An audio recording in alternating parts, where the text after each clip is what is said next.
ബോധത്തിൻ്റെ ഏറ്റവും ഉയർന്ന അവസ്ഥയെ സ്പർശിക്കാൻ എന്താണ് ചെയ്യുക? നിങ്ങൾക്കറിയാമോ, മാണ്ഡൂക്യ ഉപനിഷത്ത് പ്രകാരം ഒരു മനുഷ്യൻ്റെ ബോധത്തിന്, അവൻ്റെ കോൺഷ്യസ്നസ്സിന് 4 സ്റ്റേജുകളുണ്ട്, 4 അവസ്ഥകളുണ്ട്. അവ ഇങ്ങനെയാണ്: ഉണർന്നിരിക്കുന്ന അവസ്ഥ, സ്വപ്നത്തിൻ്റെ അവസ്ഥ, ആഴമുള്ള ഉറക്കത്തിൻ്റെ അവസ്ഥ, പിന്നെ 4ാമത്തെ അവസ്ഥ, ദി 4th സ്റ്റേറ്റ്. ഈ 4ാമത്തെ അവസ്ഥയാണ് ബോധത്തിൻ്റെ ഏറ്റവും ഉയർന്ന അവസ്ഥ. സംസ്കൃതത്തിലെ പേരുകൾ ഇങ്ങനെയാണ്: ജാഗ്രത, സ്വപ്നം, സുഷുപ്തി, തുര്യ. തുര്യ എന്ന 4ാമത്തെ അവസ്ഥയാണ് ബോധത്തിൻ്റെ ഏറ്റവും ഉയർന്ന അവസ്ഥ.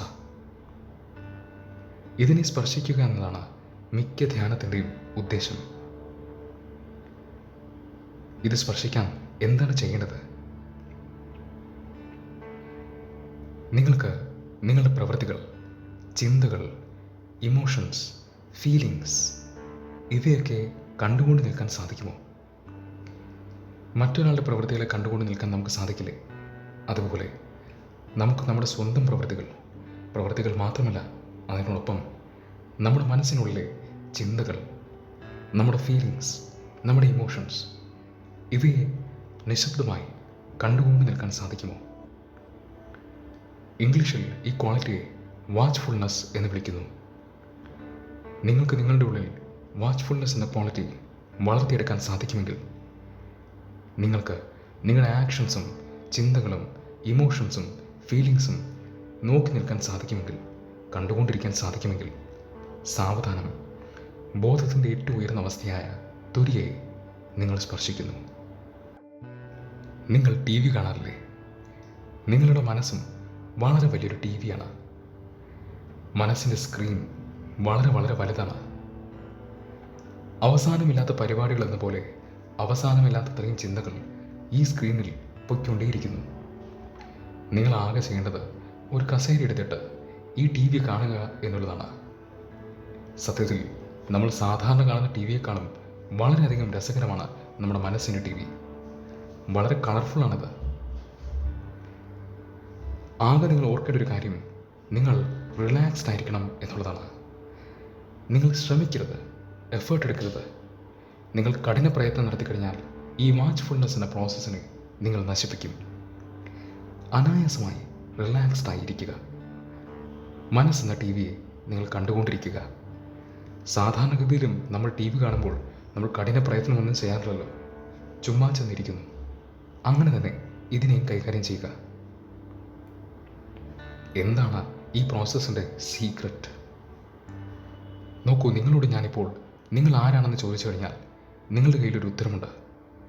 പക്ഷേ ആ ഉത്തരം നിങ്ങൾക്ക് എവിടെ നിന്ന് കിട്ടി?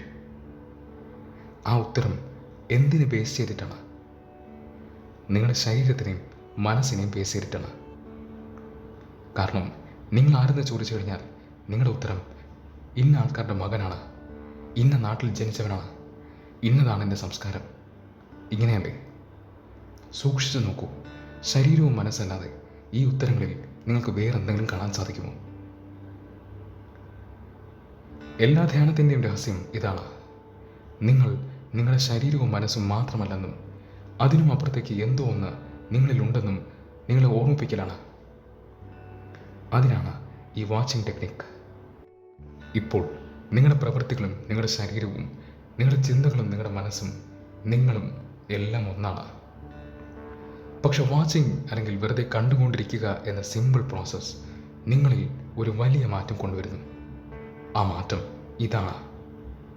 അത് നിങ്ങൾക്കും നിങ്ങളുടെ പ്രവൃത്തികൾക്കുമിടയിൽ, നിങ്ങൾക്കും നിങ്ങളുടെ ശരീരത്തിനുമിടയിൽ, നിങ്ങൾക്കും നിങ്ങളുടെ ചിന്തകൾക്കുമിടയിൽ, നിങ്ങൾക്കും നിങ്ങളുടെ മനസ്സിനുമിടയിൽ ഒരു അകലം സൃഷ്ടിക്കുന്നു, ഒരു ഗ്യാപ്പ് സൃഷ്ടിക്കുന്നു. ഇപ്പോൾ കാഴ്ചക്കാരനും കാഴ്ചയും ഒന്നാണ്. കാഴ്ചക്കാരനുണ്ടോ എന്ന് പോലും നമ്മളിൽ പലർക്കും ബോധമില്ല. പക്ഷെ വാച്ചിങ് അഥവാ കണ്ടുകൊണ്ടിരിക്കുക എന്ന സിമ്പിൾ പ്രോസസ്സിലൂടെ നമ്മുടെ ഉള്ളിൽ ഒരു കാഴ്ചക്കാരനുണ്ട് എന്ന് നമ്മൾ തിരിച്ചറിയുന്നു.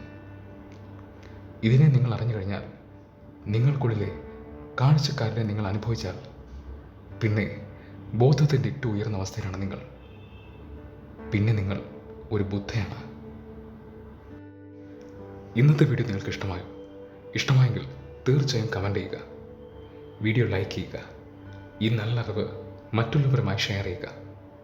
ഇതുവരെ സബ്സ്ക്രൈബ് ചെയ്യാത്തൊരാളാണെങ്കിൽ തീർച്ചയായും ചാനൽ സബ്സ്ക്രൈബ് ചെയ്ത് സപ്പോർട്ട് ചെയ്യുക.